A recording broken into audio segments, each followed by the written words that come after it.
कहानी की शुरुआत 6 आदमियों के एक ग्रुप से होती है जो कि एक प्लेन में बैठकर कहीं जा रहे थे। दरअसल ये लोग कहीं घूमने गए थे, लेकिन इनके एक साथी की आंख में इन्फेक्शन हो गया, जिसकी वजह से इन्हें वहां से वापस आना पड़ा। इनका जहाज एक समुद्र के ऊपर उड़ रहा था और खराब मौसम के कारण इनका पायलट रास्ता भटक गया था। पायलट का नाम जॉन और उसके साथी का नाम मैक्स था। उन दोनों को ही समझ नहीं आ रहा था कि वो कहाँ जा रहे हैं और उन्हें चारों तरफ सिर्फ समुद्र ही नजर आ रहा था। आगे हम देखते हैं कि इस समुद्र में एक ऐसा टापू भी था जहाँ पर सिर्फ लड़कियां ही रहती थीं। ये लड़कियां जवान और बेहद खूबसूरत थीं। उधर वो जहाज लगातार आगे बढ़ रहा था, पर क्योंकि वो लोग काफी देर से यूं ही भटक रहे थे तो उनके जहाज का फ्यूल भी खत्म होने लगा था। यहाँ तक कि जहाज का कंपास भी खराब हो चुका था और उनका रेडियो भी काम नहीं कर रहा था। जॉन को पता था कि ये जहाज ज्यादा देर तक नहीं उड़ सकता, इसलिए वो उसे किसी भी जगह पर लैंड करवाना चाहता था। इसी बीच विल नाम के एक आदमी को एक टापू नजर आता है, जिसके बाद जॉन जहाज को उसी टापू पर लैंड कराने का फैसला करता है और ये वही टापू था जहाँ पर वो लड़कियां रहती थीं। अब वो जहाज जैसे ही उस टापू पर उतरता है, वहाँ पर 2 लड़कियों को उसके बारे में पता चल जाता है, जिसके बाद वो जहाज समुद्र में उतर जाता है। तभी उसे देखकर कुछ लड़कियां किनारे पर पहुंच जाती हैं। उधर वो जहाज भी तेजी से किनारे की तरफ आ रहा था और वहाँ वो लड़कियां छुपकर उस जहाज को आते हुए देख रही थीं और तभी उनके देखते ही देखते वो जहाज किनारे पर पहुंच जाता है। फिर किनारे पर आते ही सबसे पहले डैनी नीचे उतरता है और उसके पीछे पीछे माइक उतरता है। अब नीचे आते ही डैनी आसपास देखने लगता है। उधर स्टू, जिसकी आंखों पर पट्टी लगी हुई थी, वो भी उनके पीछे पीछे नीचे उतर गया था। उन सभी को लग रहा था कि इस टापू पर जरूर कोई तो रहता होगा और वो इनकी मदद जरूर करेगा।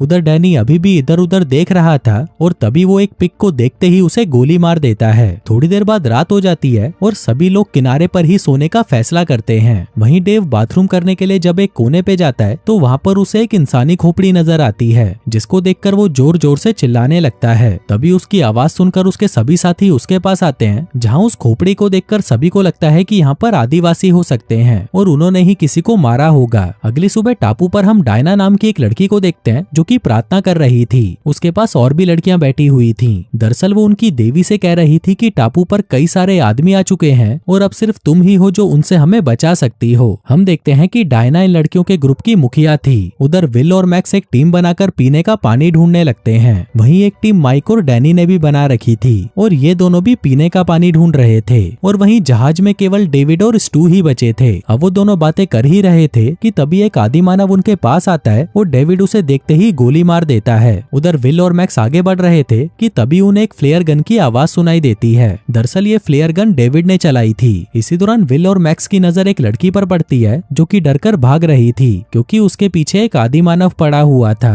तभी उस लड़की की नजर जैसे ही उन दोनों पर पड़ती है तो वो डरकर दूसरी तरफ भागने लगती है। तभी विल भी उस लड़की के पीछे जाने लगता है, जबकि मैक्स गोली चलाकर उस आदि मानव को मार देता है। उधर वो लड़की लगातार भाग रही थी, तभी विल उसे दबोच लेता है, लेकिन वो लड़की उसका हाथ काटकर वहां से भाग जाती है। दूसरी तरफ माइक और डैनी भी एक लड़की को देखते हैं, पर इससे पहले कि वो उससे कुछ बात करते वो लड़की डरकर वहां से भाग जाती है। वहीं विल और मैक्स एक जाल में फंस जाते हैं और ये जाल उन लड़कियों ने ही उन पर फेंका था। उन लड़कियों ने इन दोनों को घेर लिया था और डायना इन दोनों को मारना चाहती थी, पर तभी वहाँ पर माया आकर कहती है कि इन दोनों को मत मारो, क्योंकि इन्होंने मुझे आदि मानव से बचाया था। अब माया की बात सुनकर डायना वहाँ से चली जाती है, जिसके बाद माया भी उनका जाल काटकर वहाँ से चली जाती है और वो दोनों आदमी बाहर निकल आते हैं। आगे डैनी और माइक उसी जगह पर पहुंच जाते हैं जहाँ पर कुछ देर पहले डायना प्रार्थना कर रही थी। उधर विल और मैक्स अपने जहाज के पास पहुंच जाते हैं और तभी उसमें से उस आदि मानव की लाश नीचे गिरती है। अब ये देखकर वो दोनों जल्दी से जहाज में जाते हैं और डेव से उस लाश के बारे में पूछते हैं। इसी बीच वो लड़कियां उस आदि मानव की लाश को उठा ले जाती हैं जिसे मैक्स ने मारा था। जिसके बाद डायना अपने कबीले से कहती है कि मेरी अभी अभी हमारी देवी से बात हुई और देवी ने मुझे बताया है कि हमारी टापू पर एक बहुत बड़ी मुसीबत आने वाली है। अब डायना की बात सुनकर सभी लड़कियां डर जाती हैं। वहीं रात को सभी लोग समुद्र के किनारे ही सोते हैं और फिर सुबह होते ही डेव उस आदि मानव की कब्र तैयार करने लगता है, जिसको उसने गोली से मारकर मार डाला था। अब इससे पहले कि वो उस आदि मानव को दफना पाता, उसके सामने वो लड़कियां आ जाती हैं। वहीं उनको देखकर बाकी के दोस्त भी डेव के पास आ जाते हैं। तभी वो लड़कियां उनसे उस आदि मानव की लाश मांगती है और वो लोग उन्हें वो लाश दे देते हैं, जिसको लेकर वो लड़कियां वहां से चली जाती हैं। तभी मैक्स उन्हें कहता है कि हमें इन सभी लड़कियों से दोस्ती कर लेनी चाहिए ताकि हम उनकी मदद से इस टापू से निकल सकें। अब मैक्स की बात सभी को पसंद आती है। सभी इस टापू से निकलना चाहते थे, लेकिन ना तो उनके जहाज में ज्यादा फ्यूल था और ना ही दिशा दिखाने वाला कंपास काम कर रहा था, जिन्हीं कारणों के चलते ये लोग यहाँ से निकल नहीं पा रहे थे।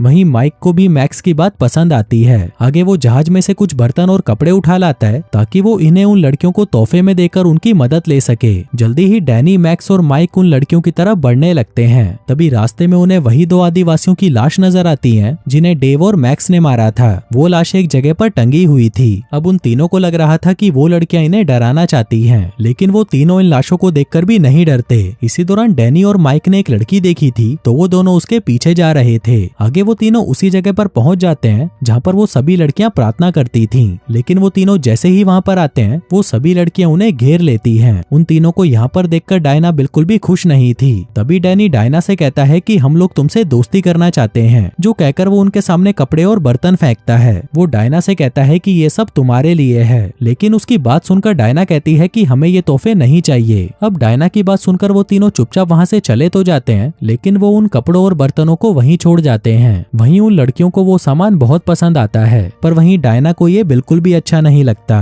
कुछ देर बाद हम माया को देखते हैं जो कि नए कपड़े पहनकर मैक्स के पास आती है। वो डायना को बताए बिना ही मैक्स के पास आई थी। दरअसल मैक्स ने उस आदिवासी से माया की जान बचाई थी, इसलिए माया को मैक्स पसंद आ गया था। आगे मैक्स उसे कॉफी पिलाने की कोशिश करता है। माया ने कभी कॉफी नहीं पी थी, इसलिए वो उसे पसंद नहीं आती। कुछ देर बाद सभी लड़कियां प्रार्थना वाली जगह पर इकट्ठा हो जाती हैं। इसी दौरान माया सबको बताने लगती है कि मुझे मैक्स से प्यार हो गया है, पर इसी दौरान वहाँ पर डायना आ जाती है। वो सबको बताती है कि मेरी अभी अभी देवी से बात हुई है और देवी ने मुझे कहा है कि हमें उन आदमियों से दोस्ती कर लेनी चाहिए और उनकी मदद से इन आदिवासियों को खत्म कर देना चाहिए। फिर जब हम उन आदिवासियों को मार देंगे उसके बाद हम उन आदमियों को भी मार डालेंगे। वहीं डायना की बात सुनकर सभी लड़कियां हैरान हो जाती हैं, क्योंकि वो सभी लड़कियां तो उन लड़कों के साथ दोस्ती करके उनके साथ इंटीमेट होना चाहती थीं। लेकिन डायना की बात सुनकर वो सभी लड़कियां दुखी हो जाती हैं। कुछ देर बाद डैनी और मैक्स किनारे पर बैठकर बातें कर रहे थे। इसी बीच 2 लड़कियां उनके पास आती हैं और उनसे बातें करने लगती हैं। वहीं विल समुद्र में मछलियां पकड़ने की कोशिश कर रहा था। तभी उसको देखकर एक लड़की उसके पास आती है और ये देखकर डैनी भी उस लड़की के पीछे आ जाता है। उधर मैक्स के पास माया अकेली बैठी थी और तभी मौका देखकर मैक्स उसे किस करने लगता है। अब किस करके माया को भी बहुत अच्छा लगता है तो वो मैक्स को फिर से किस करने लगती है। इसी बीच डेव किनारे पर टहल रहा था।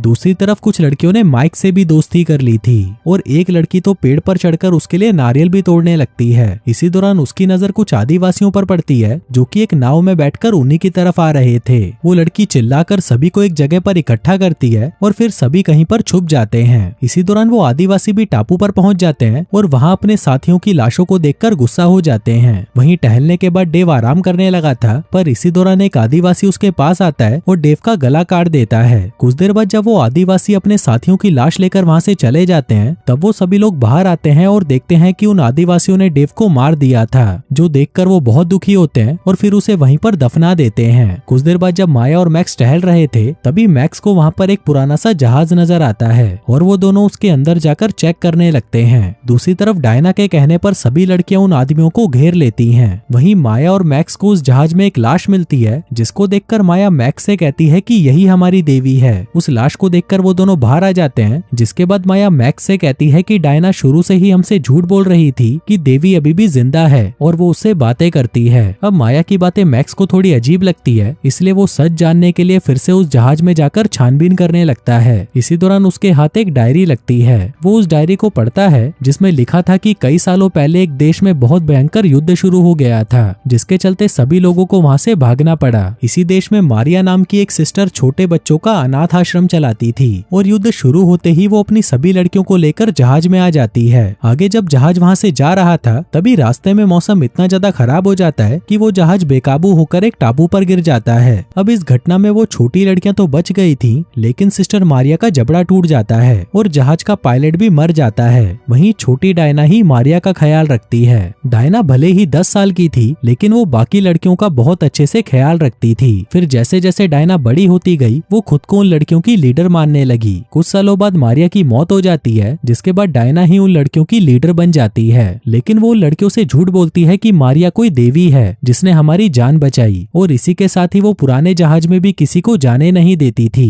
वो लड़कियों से झूठ बोलती थी कि देवी उस जहाज में जिंदा है और वो सिर्फ उसी से ही बात करती है। अब पूरी डायरी पढ़कर मैक्स समझ जाता है कि डायना एक पागल लड़की है। इसी दौरान उसे वहाँ पर दिशा दिखाने वाला कंपास भी मिल जाता है। दूसरी तरफ वो लड़कियां सभी लड़कों के हाथ बांध रही थी। तभी डायना कहती है कि हमें इन्हें उन आदिवासी कबीले के हवाले कर देना चाहिए ताकि वो कबीला कभी भी हम पर हमला ना करे। इसी बीच मैक्स भी वहाँ पर आ जाता है और सभी को डायना की सच्चाई बता देता है, जिसके बाद वो सभी लड़कियां मिलकर डायना को मार देती हैं। फिर अगली सुबह वो सभी मिलकर उस टापू से निकलने का फैसला करते हैं। वहीं मैक्स के पास कंपास था जो बता रहा था कि पास में ही एक और टापू है, लेकिन जैसे ही ये लोग वहाँ से जाने लगते तभी आदिवासी कबीले उन पर हमला कर देते हैं। वो लोग उन्हें रोकने की बहुत कोशिश करते हैं, लेकिन मैक्स और उसके साथी वहाँ से निकल जाते हैं। फिर कहानी के अंत में हम देखते हैं कि वो लोग उस टापू पर पहुंच जाते हैं। और दोस्तों, इसी के साथ ही ये कहानी यहीं खत्म हो जाती है।